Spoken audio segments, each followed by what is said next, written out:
समस्त साथियों को नमस्कार। जय संविधान, जय भारत। साथियों, आज की वर्तमान स्थिति में हमारे समाज के ऊपर अत्याचारों का सिलसिला बढ़ता ही जा रहा है। आखिरकार ऐसा क्यों है? या फिर हमारा समाज जाग नहीं रहा है, या फिर हमारे समाज की जो सक्षम है, जो नेतृत्व करता है, वो हमारे समाज को धोखा दे रहे हैं। आखिर हम लोग कब तक चुप बैठे रहेंगे? आज हमारा देश संविधान से चलता है, लेकिन संविधान की धज्जियां उड़ाई जा रही हैं। आज देश में जातिवाद, धर्मवाद के नाम पर लड़ाया जा रहा है। खासकर पासी समाज हो या बहुजन समाज का अन्य कोई हो व्यक्ति, यदि उसके साथ में अन्याय होता है तो हमारे जो हिंदूवादी नेता हैं वो उसको देखने तक नहीं जाते हैं और पूछने तक नहीं जाते हैं। उसमें खास जात के कुछ लोग हैं। अभी पिछले महीनों में हमारे समाज के 4 लोगों की कौशाम्बी में हत्या की गई, जहां पर बेटी, दामाद, ससुर और बेटी के पेट में पल रहे 7 महीने के एक अबोध बच्चे की भी निर्मम हत्या की जाती है। क्या वहां पर यूपी के सीएम, डिप्टी सीएम नहीं पहुंच सकते थे? पहुंच सकते थे, लेकिन नहीं, क्योंकि आप उनकी नजर में नीच हैं, शूद्र हैं और दलित हैं। आप भले ही अपने आप को माने कि मैं शूद्र नहीं हूं, नीच नहीं हूं, लेकिन उनकी नजर में हो, क्योंकि आप यदि हिंदू व्यवस्था की विचारधारा में हैं तो आप शूद्र हो। मैं तो शूद्र नहीं हूं, मैं उनकी विचारधारा से सहमत नहीं हूं। साथियों, जब मेरे समाज को न्याय नहीं मिलेगा तो मैं उस धर्म का झंडा लेकर के क्यों कूद रहा हूं? मेरा खुद अपना झंडा है, बहुजन समाज झंडा है, पासी समाज का झंडा है, लेकिन हमारे समाज को हर तरफ से दबाया जा रहा है। कौशाम्बी में हुई निर्मम हत्याकांड में हमारे समाज के संगठन जो है, अराजनैतिक संगठन के नेतृत्वकर्ता सुहेलदेव, महाराजा सुहेलदेव पासी के नाम पर जो संगठन चल रहा, योगेश पासी, महाराजा लाखन पासी के नाम से संगठन चला रहे सूरज पासी जैसे लोग वहां पर पहुंचे और समाज को एक दिशा नेतृत्व देने की और ढांढस बंधाने का काम किया, जिसकी मैं तारीफ करता हूं। उस घटना में उत्तर प्रदेश के कांग्रेस पार्टी के महासचिव और प्रदेश प्रवक्ता सुशील पासी जी भी पहुंचे। उन्होंने भी सहयोग किया और वहीं सपा से भी हमारे समाज के नेता और वरिष्ठ लीडर आर.के. चौधरी साहब भी पहुंचे। लेकिन अफसोस इस बात का है कि महज कुछ किलोमीटर की दूरी पर डिप्टी सीएम केशव प्रसाद मौर्य जी रहते हैं, लेकिन कौशाम्बी नहीं पहुंच सके। आखिर क्यों? पासी समाज के साथ ऐसा अत्याचार क्यों और ऐसा अन्याय क्यों? अभी हाल ही में हुई घटना देवरिया, जहां पर यादव समाज के प्रधान व पूर्व जिला पंचायत सदस्य की निर्मम हत्या की जाती है और उस हत्याकांड से आक्रोशित परिजन दूसरे दुबे परिवार के साथ हमला होता है, जहां पर 5 लोगों की निर्मम हत्या होती है। लेकिन राजनीतिक लोग वहां पर अपनी राजनीतिक रोटियां सेंकना चालू कर देते हैं। सीएम साहब भी परिजनों को मिलने जाते हैं, डिप्टी सीएम ब्रजेश पाठक जी भी जाते हैं, लेकिन क्या पासी समाज के लोग इंसान नहीं है? उनके दुख दर्द में ये लोग क्यों नहीं जाते हैं? अनेक हिंदू संगठन के नेता उस ब्राह्मण परिवार से तो मिलने जा रहे हैं, लेकिन क्या यादव परिवार से मिलना जरूरी नहीं? क्या उनके तरफ से परिजनों की, उनके जो मुखिया है उसकी हत्या हुई है, क्या उस परिवार से मिलना जरूरी नहीं? जरूरी है, लेकिन राजनीतिक रोटियां सेकना है। साथियों, भी कई घटनाएं हुई हैं समाज में।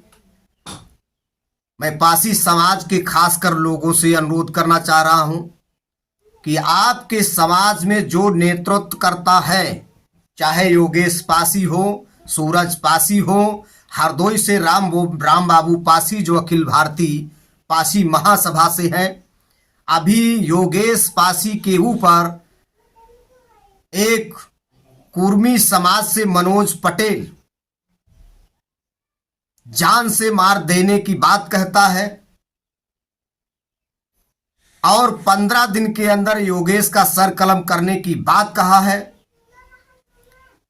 उसके बाद मनोज पटेल योगेश पासी पर हमला करने की नीयत से पहुंचता है, लेकिन जवाबी कार्यवाही में योगेश पासी सुरक्षित बच जाते हैं और मनोज पटेल की पिटाई होती है।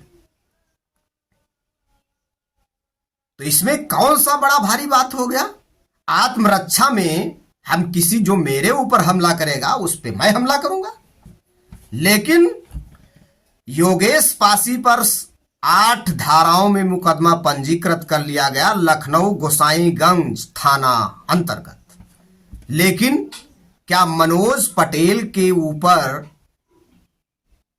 मुकदमा नहीं बनता है?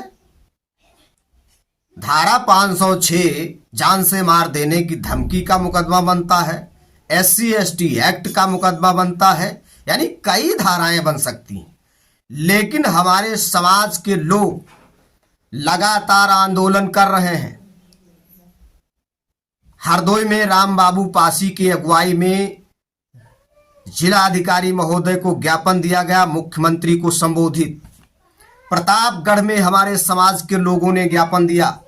रायबरेली, अनेकों उत्तर प्रदेश के अनेकों जनपदों में योगेश पासी के ऊपर लगे 307 की धारा हटाने के लिए लगातार ज्ञापन सौंप रहे हैं, लेकिन पासी समाज की सुनने वाला कोई नहीं है। आखिर कब तक सहोगे अत्याचार? अपना नेतृत्व खुद संभालो। लेकिन मेरे समाज के लोगों को तो सोना जरूरी है।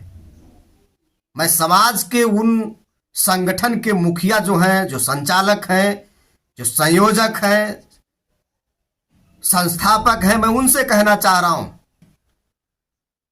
उन समाज के लोगों को जगाने का काम करो जो थोड़ा झपकी मार रहे हैं। जो एकदम सो गए वो इतनी जल्दी जागने वाले नहीं हैं, क्योंकि समाज में और सरकारें भी ये नहीं चाहती हैं कि हमारा समाज आगे बढ़े। वो भी चाहते हैं कि शराब के नशे में शाम को पिए और रात भर सोते रहें और समाज के लोगों के बीच में बैठकर बात न कर सके। और जब आप समाज के बीच में बैठकर बात नहीं कर सकते, जब संगठन नहीं बना सकते हो, तो इस देश का नेतृत्व कैसे कर सकते हो? आज देवरिया कांड पे अनेक हिंदू संगठनों के लीडर उस ब्राह्मण परिवार से मिलने जाते हैं, लेकिन यादव परिवार की तरफ से कोई नहीं जाता। यादव परिवार के घर पर बुलडोजर चलने जा रहा है, नोटिस चस्पा की गई। प्रेम यादव की पत्नी नोटिस का जवाब देने जब तहसील पहुंचती है तो वहां अधिकारी ही नहीं मौजूद होते हैं। क्या खेल हो रहा है? अखिलेश यादव जी ने अपने ट्वीट के माध्यम से और अपने बयानों के माध्यम से कहा है कि दोनों तरफ के लोगों के साथ न्याय होना चाहिए। ठीक भी कहा है, क्योंकि बदले की भावना से काम करना इस देश को उस गर्त में डालने के बराबर है जो हम लोग गुलामी के समय में जिए थे, उस हालत में पहुंच जाएंगे। आज भाजपा सरकार है, कल को कोई और भी सरकार हो सकती है। जब आप जातिवाद करेंगे तो वो भी जातिवाद करेंगे, फिर इस देश का विकास संभव है? नहीं है। क्या पासी सनातनी हिंदू नहीं है? क्या यादव सनातनी हिंदू नहीं है? यदि है तो हिंदू संगठनों को आपस में दोनों समुदायों के बीच में बैठ करके बात करना चाहिए। हालांकि जो भी गलत किया है उसको कानून सजा दे, लेकिन इसका मतलब यह नहीं है कि आप सिर्फ एक समाज को लेकर के राजनैतिक रोटी सेकें। खासकर मैं पासी समाज के लोगों से कहना चाहता हूं कि आप लोग एकजुट हो जाओ, अन्यथा आपको बचाने वाला कोई नहीं है। क्योंकि आपके समाज के नेता वो नेता नहीं, वो चिमचे हैं। दूसरों के घर में रहने वाला किराएदार उस मकान में हलचल नहीं कर सकता। ये बात आपको सोचना पड़ेगा। और यदि ऐसा नहीं सोचते हो और राजनीतिक चाबी अपने पास नहीं लेते हो तो आने वाले समय में आपका हाल वो हो जाएगा जो आपने सपने में भी नहीं सोचा होगा।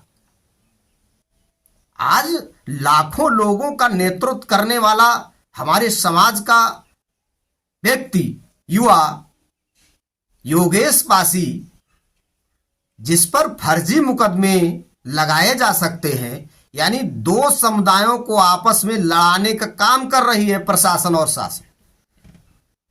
इसमें तो न्याय होना चाहिए था कि मैं अगर हमला किसी पर किया है तो मेरे ऊपर भी मुकदमा होना चाहिए, और अगर दूसरे ने किया है या दूसरे की तरफ से जो गलती है उसके ऊपर भी मुकदमा होना चाहिए। लेकिन ऐसा नहीं है, यानी कि पासी और कुर्मी समाज के लोग आपस में लड़ जाएं, ये प्रशासन का काम है। और इस पर आप लोगों को सोचना चाहिए। और खासकर इन समाज के जो लीडर हैं, कुर्मी समाज से जो लीडर हैं, प्रत्यक्ष या अप्रत्यक्ष रूप में उस मनोज पटेल का सहयोग कर रहे होंगे। लेकिन पासी समाज के लोग, पासी समाज के लीडर इतने बुजदिल हैं कि पासी समाज की एक न्यायिक आवाज नहीं उठा सकते हैं। क्या ये भी नहीं कह सकते हो कि जो सही हो, जो उचित हो, उस पर न्याय किया जाए? लेकिन नहीं हो रहा है। योगेश पासी के लिए प्रदेश के अनेक जनपदों में ज्ञापन सौंपे जा रहे हैं, लेकिन कोई अभी तक कार्यवाही नहीं हुई है। ना ही मनोज के ऊपर अभी तक मुकदमा पंजीकृत किया गया और ना ही योगेश के ऊपर लगा 307 हटाया गया। कौशाम्बी में अभी भी पीड़ित परिवार रो रहा है, क्योंकि वहां जिन लोगों ने हत्या की थी, महज उनके घर पर बुलडोजर के नाम पर खाना पूर्ति की गई है। परिजनों ने बताया, आप ये वीडियो सुन लीजिए। पंडित मारे गए हैं, फांसी नहीं होगा। मंत्री साहब में भी आए हैं, देवरिया कांड पहुंच गए, पूरे मंत्री पहुंच गए हेलीकॉप्टर से। हम लोग यहाँ कोई भी मंत्री यहाँ तक हमारे बगले के 15 किलोमीटर 600 प्रसाद नौजिया जो डिप्टी सीएम है, वो भी हमारे यहाँ नहीं पहुँचे। क्या हम लोग को उत्तर प्रदेश में पार्टियों का कोई ठिकाना नहीं? देश की व्यवस्था में, देश के विकास में, इस देश की सरकार में कोई योगदान नहीं है? हमारे समाज के क्या लोग वोट नहीं देते हैं? ये आप लोगों को सोचना चाहिए। लेकिन मेरे समाज के लोगों को,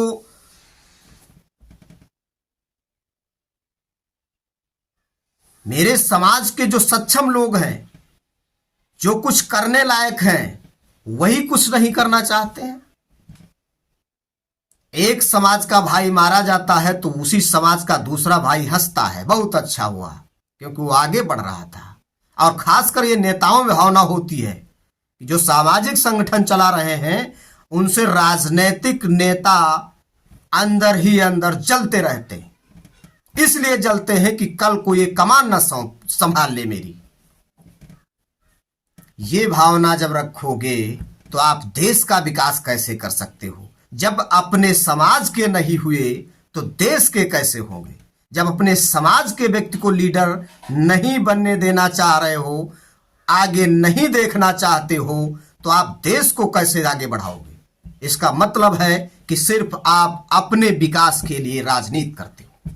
इस पर मेरे समाज को सोचना चाहिए। लेकिन मेरे समाज में तो इतनी कमी है। मेरा काम है पत्रकारिता, तो आप लोगों को तक कुछ खबरें तो मैं पहुंचाता रहूंगा, लेकिन कुछ आपका भी दायित्व है। मेरे लोग तो चैनल को सब्सक्राइब करना ही बहुत बड़ी बात समझते हैं। आप पैसे नहीं दे सकते हो, मनोबल तो बढ़ा सकते हो किसी का। हमारे समाज के जो भी चैनल हैं, सोशल मीडिया वर्क काम कर रहे हैं, फेसबुक पर हैं, उनको फॉलो करिए, चैनल को सब्सक्राइब करिए। उनका मनोबल तो बढ़े कि हाँ वो समाज के लिए काम कर रहे हैं, आप कितना उनके लिए काम कर रहे हो। लेकिन इतना भी आपको करने में शर्म आती है?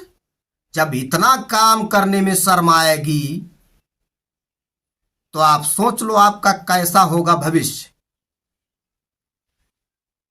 इसलिए मेरा कहना है कि समाज के लिए जो खड़ा हो उसके लिए आप पहले खड़े हो, और योगेश भाई के लिए कंधे से कंधा मिला के आप लोग खड़े हो। अभी आने वाले समय में लाखन आर्मी की तरफ से लखनऊ जिलाधिकारी को ज्ञापन दिया जा रहा है, वहीं फतेहपुर भी ज्ञापन दिया जा रहा है। आप लोग ज्यादा से ज्यादा संख्या में उत्तर प्रदेश के सभी जनपदों में ज्ञापन दें, और समाज की जो आवाज बन रहा है, जो भी समाज का नेतृत्व कर रहा हो, चाहे योगेश हो, चाहे पासी समाज के अन्य संगठन हो, सभी का साथ दो। अगर आप चाहते हो राजनीतिक चाबी, तो समाज में संगठित रहो और समाज की आवाज बनने का काम करो, अन्यथा आपका पतन तय है। इसी के साथ मैं पुनः आपसे फिर से जय संविधान, जय भारत कहूंगा। देखते रहिए मेरा चैनल, और मैं समय समय पर आपके साथ प्रदेश और देश की खबरें लेकर आता रहूंगा। सभी को धन्यवाद। यदि मेरी कुछ बातें बुरी लगी हों तो कमेंट में बताइएगा, और अगर मेरी बातों से आप सहमत हों तो भी प्रतिक्रिया दीजिएगा कि हमें आगे कैसा काम करना चाहिए। सभी को बहुत बहुत धन्यवाद।